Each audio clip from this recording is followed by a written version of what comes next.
Cartoons are supposed to be playful escapes, but sometimes studios forced worlds to collide in ways that baffled audiences.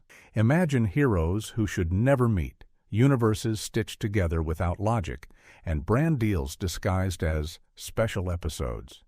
These weren't creative masterpieces, they were chaotic gambles. Some became cult oddities, others vanished in shame. Today, we dive into 15 cartoon crossovers that made absolutely no sense. The Jetsons Meet the Flintstones, 1987. At the height of syndicated reruns, Hanna-Barbera pulled a stunt nobody asked for, melding its two crown jewels, the Jetsons and the Flintstones. On paper, it sounded daring. Two families, one from the Stone Age, one from the future, colliding in a time travel fiasco. The story had George Jetson zapped back to bedrock, while Fred Flintstone fumbled into Orbit City. Audiences expected hilarity. Instead, they got narrative chaos. Characters weren't written consistently. Fred suddenly became obsessed with futuristic gadgets. George randomly adapted to prehistoric life. Critics accused the special of being little more than a corporate stunt to squeeze new merchandise from fading franchises. Even young fans noticed the clash. Why don't they freak out at dinosaurs or flying cars? Became the unspoken question. Behind the scenes, animators admitted to burnout. Hanna-Barbera's schedule in the 1980s demanded constant rehashes, Scooby-Doo clones, endless spin-offs. The crossover was ordered not out of creativity, but desperation to revive ratings. Some storyboard artists later revealed executives pressured them to keep the plot safe and toy-friendly, leading to a shallow script. The aftermath? The special aired once in prime time, replayed in syndication, then quietly slid into obscurity. Today, it's remembered less as a masterpiece and more as proof that nostalgia-fueled crossovers can collapse under their own weight. Watching it now feels surreal. Two families never meant to coexist, trapped in a clumsy time machine of corporate invention. Scooby-Doo meets Batman, 1972. Scooby-Doo was already a Saturday morning powerhouse when Hanna-Barbera decided to cross him with Gotham's Dark Knight. The result, the new Scooby-Doo movies featuring Batman and Robin, left viewers scratching their heads. Imagine bumbling Shaggy running alongside the Caped Crusader. It was the tonal equivalent of Oil and Water. The premise shoved Mystery Inc. into Gotham crime fighting. Instead of haunted houses, they faced masked criminals like Joker and Penguin. The catch? The villains were watered down, too goofy for Batman fans, too intense for Scooby-Doo's kid-friendly mysteries. Even Robin cracked jokes that felt more in line with Shaggy's cowardice than crime-fighting gravitas. Controversy swirled. Some parents complained Batman's darker lore was being diluted into slapstick, while others worried Scooby-Doo was suddenly too violent for Saturday mornings. Studio executives panicked at letters pouring in. But DC Comics had signed a licensing deal, so the episodes aired, like it or not. Behind the curtain, animators struggled. They admitted designing Batman in Hanna-Barbera's limited style, stripped away his menace. Storyboard clashes emerged. Should Batman punch villains, or just scold them? Ultimately, network censors insisted Batman never truly fight, leaving him awkwardly chasing crooks while Scooby screamed in the background. The legacy? The crossover is now an internet oddity, replayed for laughs more than nostalgia. Fans regard it as both absurd and endearing, a reminder that sometimes the wrong characters together create a world so bizarre it lingers in pop culture memory. Watching Batman scold Shaggy for cowardice? It's hilariously nonsensical. Proof studios will bend logic to sell a crossover. Lunatics Unleashed, 2005. When Warner Brothers announced futuristic descendants of Bugs Bunny, Daffy Duck, and the Looney Tunes gang, fans braced for change. But nobody expected Lunatics Unleashed, a crossover of superhero tropes and classic cartoon heritage that made no sense. Instead of slapstick rabbits and ducks, Audiences got edgy, anime-styled vigilantes with glowing powers and grim personalities. The premise was baffling. Set in the year 2772, each lunatic inherited powers vaguely tied to their ancestor. Ace Bunny had laser vision, Danger Duck controlled energy spheres, Lexi Bunny used supersonic sound. But the charm of the originals, slapstick timing, fourth wall jokes, was stripped away. Controversy erupted instantly. Parents' groups claimed the dark redesigns looked violent and satanic. Critics accused Warner Brothers of desecrating a legacy to chase superhero cash during the X-Men boom.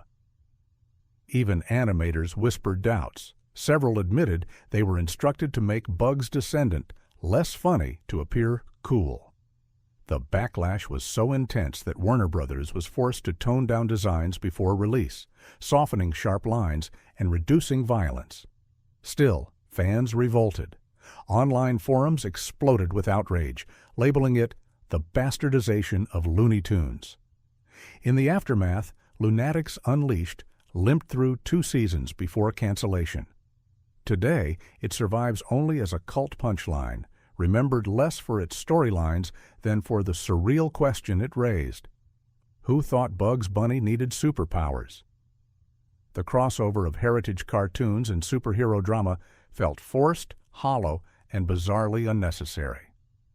The Simpsons Meet Family Guy, 2014. When Fox announced The Simpsons would meet Family Guy, fans assumed it would be the crossover event of the decade. 2 animated juggernauts, 1 stage. Instead, audiences got a 44-minute experiment in tonal whiplash. The premise had the Griffins stranded in Springfield, colliding with Homer, Marge, Bart, and the rest. But the humor styles clashed violently. The Simpsons leaned on witty satire. Family Guy on cutaway gags and shock. The result was jarring. 1 minute, Homer and Peter argued about beer brands. The next, Stewie tortured Bart's bullies. Critics pounced. Some claimed Family Guy dragged Springfield into crude territory. Others accused The Simpsons of selling out by pandering to edgier fans. Censorship debates ignited over a brutal chicken fight between Homer and Peter that stretched several minutes, a parody that left many viewers disturbed. Behind the scenes, tensions brewed. Writers from both shows argued over tone, with Simpsons veterans pushing for satire, while Family Guy staff demanded, "Go bigger." The compromise was a bloated script that pleased few. Ratings were strong, but reviews scathing. The legacy remains divisive. Some fans treasure it as so bad it's good. Others see it as the moment both shows officially jumped the shark. Watching Springfield and Quahog collide doesn't feel like comedy. It feels like corporate synergy at its most awkward. A crossover that promised gold but delivered chaos. Scooby-Doo meets Johnny Bravo, 2001. Cartoon Network tried something experimental in the early 2000s, reviving crossovers as short specials. One infamous result, Scooby-Doo meets Johnny Bravo. On the surface, it was harmless fun. Johnny, the egotistical musclehead, stumbling into Mystery Inc.'s world. But tonally, it made no sense. The premise shoved Johnny into a haunted house caper with Scooby and Shaggy. His woman-chasing antics collided with Velma's sharp wit, creating cringe-worthy exchanges. Fans quickly noted how out of place his adult-themed arrogance felt beside a dog who runs from ghosts. Controversy was mild, but pointed. Parents wondered if Johnny's innuendo belonged in a Scooby-Doo setting. Some critics accused Cartoon Network of using Scooby's nostalgia as a crutch to prop up Bravo's slipping ratings. Behind the curtain, the production was reportedly rushed, ordered as part of the What's New, Scooby-Doo promotional campaign. Animators later admitted the crossover was a filler episode, more than a creative choice. Its legacy? Mixed. For younger viewers, it was forgettable. For older fans, it remains a curiosity, a time when Cartoon Network forced its mascots into awkward collisions for synergy, Flintstones Meet WWE, Stone Age SmackDown, 2015. By 2015, the Flintstones had long since faded from primetime glory. Yet Warner Brothers decided to revive the prehistoric family by throwing them into the wrestling ring. Stone Age SmackDown was a bizarre mashup. Fred Flintstone organizing a bedrock wrestling event featuring real-life WWE superstars reimagined as cavemen. The premise had John Cena become John Cena Stone, The Undertaker, as a menacing brute, and other wrestlers like Daniel Bryan and CM Punk cameoing in Stone Age form. But the charm of Fred and Barney's suburban antics evaporated in the spectacle. Viewers felt the wrestling tie-in turned the Flintstones into an infomercial. Controversy swirled. Critics accused Warner Brothers of cheap cross-branding, selling nostalgia to WWE's fan base. Longtime Flintstones fans were baffled. Why would a prehistoric family even understand modern wrestling concepts? Was Fred suddenly a promoter instead of a quarry worker? Fans complained it undermined the simplicity that made the show timeless. Behind the scenes, production insiders admitted the crossover was corporate-driven. WWE had already partnered with Scooby-Doo for a wrestling movie, and executives wanted the same synergy with the Flintstones. Storyboard artists were reportedly instructed to keep WWE stars heroic and marketable, limiting jokes that poked fun at them. The legacy? The film sank quietly, remembered less as a family special and more as a merchandising stunt. Today, it floats online as a curiosity, mocked by fans who wonder, why did Fred Flintstone need to share a ring with John Cena? It remains proof that forced corporate synergy can bury a beloved cartoon under bizarre gimmicks. Jimmy Timmy Power Hour, 2004. Nickelodeon, always hungry for event television, pushed a crossover between The Fairly Odd Parents and Jimmy Neutron. Boy genius. The result, Jimmy Timmy Power Hour, looked bold on paper, but in execution it exposed the chaos of mixing two totally different animation styles. The premise? Jimmy Neutron, in CGI, travels into Timmy Turner's 2D world.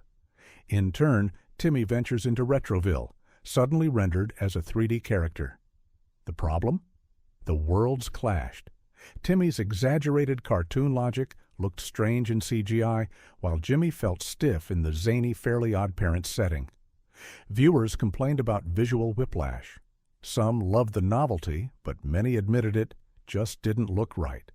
Critics claimed the special was more about marketing both shows than telling a coherent story. Letters from parents asked why Nickelodeon forced children to accept two different universes colliding without rules or explanation. Behind the curtain, animators admitted the challenge was technical. Studios had to pass character models back and forth, and jokes often fell flat because timing worked differently in 2D versus CGI. Even Butch Hartman, creator of Fairly Odd Parents, later admitted the crossover wasn't seamless. Despite flaws, the special pulled big ratings, enough for Nickelodeon to commission 2 sequels. Yet its legacy remains mixed. Some treasure it as childhood nostalgia. Others look back and cringe, realizing the clash of dimensions made no sense. It stands as an ambitious but awkward reminder. Not every cartoon can survive outside its own world. The Jetsons and WWE Robo WrestleMania, 2017. If Flintstones Meet WWE raised eyebrows, its follow-up, The Jetsons and WWE Robo WrestleMania, turned heads for the wrong reasons. In this direct-to-video oddity, George Jetson awakens WWE superstar Big Show from cryogenic sleep. The wrestler proceeds to take over Orbit City using robot wrestlers.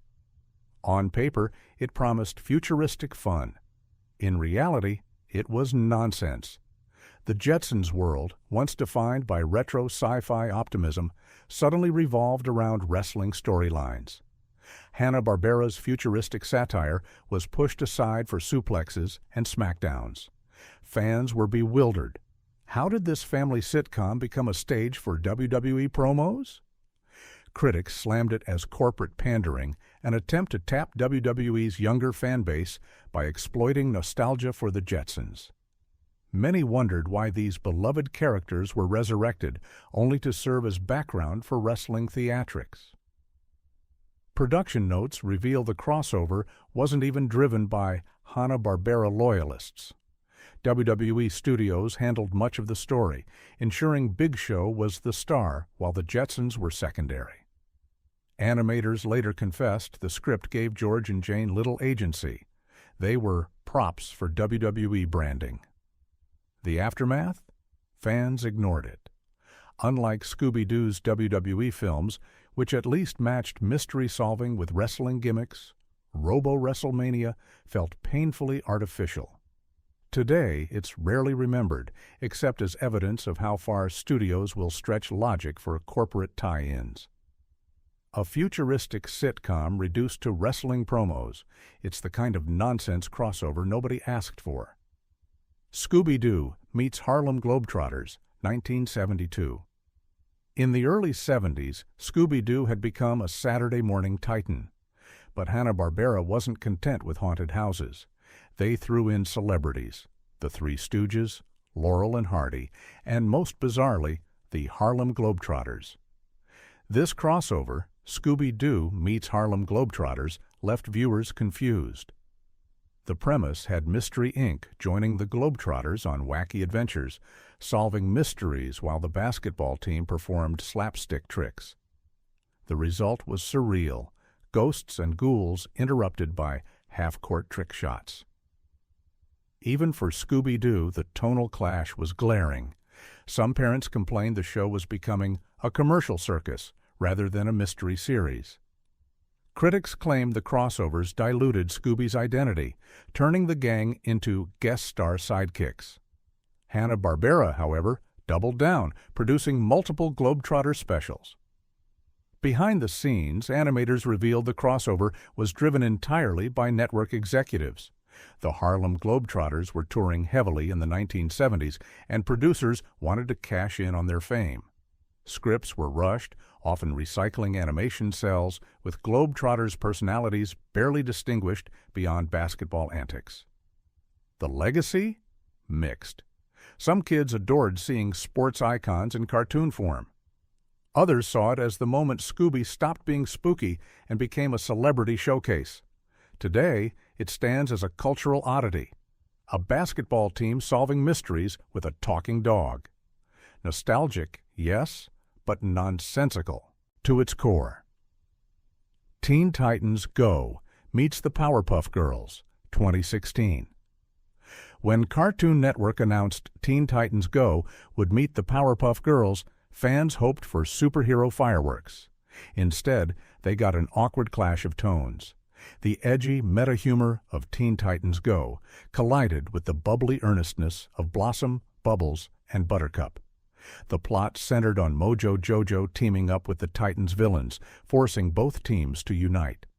But instead of thrilling action, the special relied on juvenile jokes. Titans mocked the Powerpuff Girls for their cuteness, while the girls scolded the Titans for laziness. The supposed team-up devolved into bickering. Fans revolted online. Many accused Cartoon Network of using the crossover as filler content. Critics claimed it insulted both fan bases, reducing the Titans to immature bullies and the Powerpuffs to naive caricatures. Some even argued the crossover destroyed years of character growth in both franchises. Behind the scenes, animators admitted the special was made under tight deadlines, with little creative collaboration between the two show teams. Scripts were described as lowest common denominator comedy, designed more to boost ratings than celebrate the characters. The legacy remains sour. Unlike earlier Cartoon Network crossovers that felt celebratory, this one is remembered as forced and awkward. It proved that even two iconic superhero squads can fall flat when synergy replaces storytelling. Watching the Powerpuff Girls argue with Beast Boy? It feels less like fun, more like a parody of what crossovers should be. Rugrats Go Wild, 2003. In the early 2000s, Nickelodeon was desperate to keep its biggest franchises alive. The solution? A bizarre crossover between Rugrats and the Wild Thornberrys. The film, Rugrats Go Wild, promised adventure, but instead left audiences baffled. The premise threw the Pickles family onto a deserted island, only to meet Eliza Thornberry, the girl who talks to animals. On paper, it looked like synergy, two Nickelodeon juggernauts united. But in execution, the worlds clashed. Rugrats' innocent baby banter met the Thornberrys' environmental documentary tone. The result? Uneven pacing, awkward jokes, and characters acting out of place. The controversy came not just from critics, but from parents. Nickelodeon released scratch-and-sniff cards for theaters, marketed as odorama. Viewers were supposed to smell the film at key moments, jungle scents, animal odors, even burps. Many parents complained the gimmick ruined the movie-going experience, especially when kids scratched the gross spots repeatedly. Behind the scenes, tension brewed. Voice actors reportedly questioned whether the crossover made sense. Writers struggled to merge two universes with different humor styles. Even animation teams clashed. The Thornberrys' semi-realistic design didn't blend well with Rugrats' quirky line work. The legacy? The film bombed at the box office and was critically panned. Today, it's remembered not for storytelling, but for its marketing stunt gone wrong. Watching Rugrats crawl through the jungle alongside Nigel Thornberry feels less like adventure and more like corporate desperation. A collision of two worlds that never belonged together. Scooby-Doo and Kiss Rock and Roll. Mystery 2015. Scooby-Doo has met many celebrities, but none stranger than the rock band Kiss. In Scooby-Doo and Kiss Rock and Roll Mystery, the gang attends a Kiss concert that suddenly turns into a cosmic battle. Yes, Shaggy and Scooby get caught in a psychedelic superhero adventure with Gene Simmons and company. The premise starts innocently enough. Mystery Inc. visits a theme park. But then, the band transforms into intergalactic warriors, fighting demons while singing. For young fans, it was confusing. For older viewers, it was absurd. Critics joked it was less a mystery and more an animated rock opera. Controversy brewed quickly. Some parents objected to pairing a family cartoon with a band known for risque lyrics and outrageous stage acts. Others argued the crossover glorified rock culture in a kid-friendly setting. Warner Brothers defended the project as fun synergy, but many saw it as a marketing stunt to sell Kiss merchandise. Behind the scenes, the band had heavy creative control. Gene Simmons reportedly pushed for Kiss to be portrayed as superheroes, not just musicians. Animators admitted the script kept getting rewritten to showcase the band's larger-than-life personas. The result was a disjointed story that sidelined Scooby and the gang. Its legacy? Divisive. Some Kiss fans treasure it as cult oddity. Scooby-Doo loyalists consider it one of the strangest entries in the franchise. Watching Scooby team up with glam rock superheroes feels surreal, a fever dream stitched into the long history of Scooby crossovers. Cartoon All-Stars to the Rescue, 1990. Few crossovers were as infamous or as nonsensical as Cartoon All-Stars to the Rescue. This made-for-TV special united dozens of beloved characters: Bugs Bunny, the Smurfs, Alf, Garfield, Teenage Mutant Ninja Turtles, even Winnie the Pooh.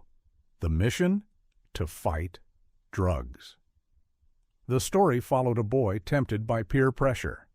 Suddenly, every cartoon character from the 80s and 90s appeared in his bedroom, lecturing him about marijuana and alcohol. While the intention was noble, the execution was bizarre. Characters who never should have met, Garfield scolding a teenager, Michelangelo from TMNT preaching sobriety, felt wildly out of place. The controversy was instant. Critics accused the special of being propaganda, not entertainment. Kids complained the message felt forced and scary. Some parents praised its lesson, but others argued that beloved icons were being exploited for political messaging.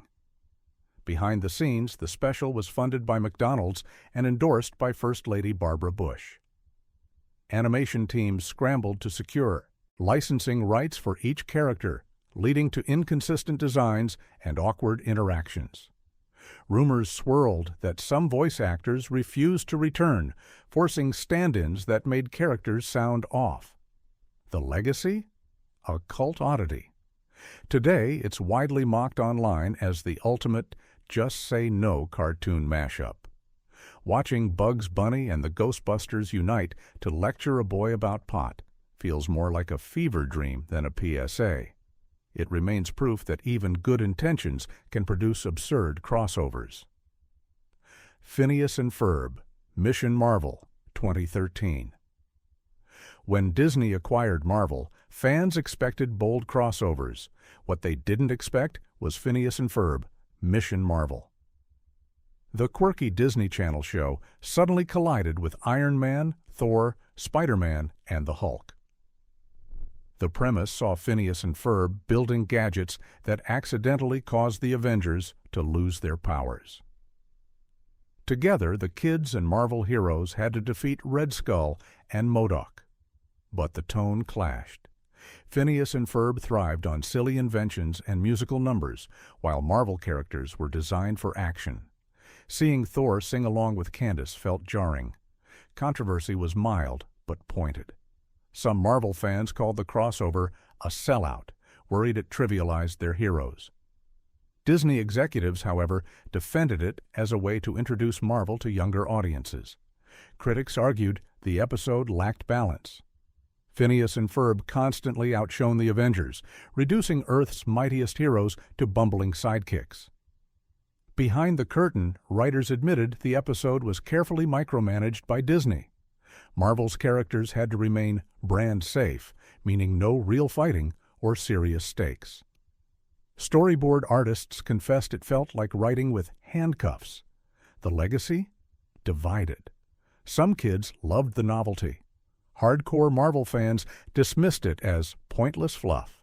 Today, it serves as a reminder of Disney's corporate synergy, two universes forced together in an awkward marriage of comedy and superheroics. Watching Spider-Man team up with a platypus secret agent remains one of animation's strangest sights. Steven Universe meets Uncle Grandpa, 2015. At the height of Cartoon Network's Steven Universe success, the network unleashed a crossover nobody saw coming. Say Uncle, an episode featuring Uncle Grandpa, the surreal absurdist cartoon. Fans of Steven Universe, a deeply emotional story-driven series, were horrified. The premise? Uncle Grandpa appears to help Steven unlock his powers. The result? A chaotic half-hour of slapstick nonsense. The carefully built emotional world of Steven Universe was disrupted by a character who broke the fourth wall, pulled gags from thin air, and turned the episode into a parody. Fans revolted online. Forums exploded with outrage, accusing Cartoon Network of disrespecting Steven Universe's tone. Critics claimed the crossover undermined years of careful storytelling. Some even suggested it was an intentional mockery of the fan base.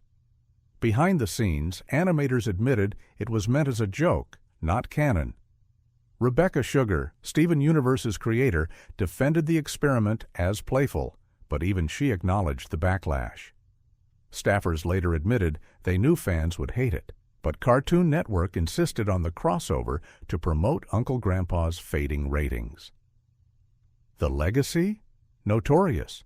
For many fans, Say Uncle is considered the weakest Steven Universe episode. It stands as a symbol of how corporate decisions can shatter a show's integrity. Watching Steven cry one episode, then bounce around with Uncle Grandpa the next, felt like whiplash. It remains the ultimate example of a cartoon crossover that made no sense. Cartoon crossovers were supposed to thrill us, worlds colliding, legends meeting. Instead, many collapsed under their own weight, exposing the dangers of forced synergy and studio panic. Some became cult curiosities. Others faded into shame. But one question lingers. Which bizarre crossover do you remember most? Drop your thoughts below, and don't forget to like, subscribe, and share.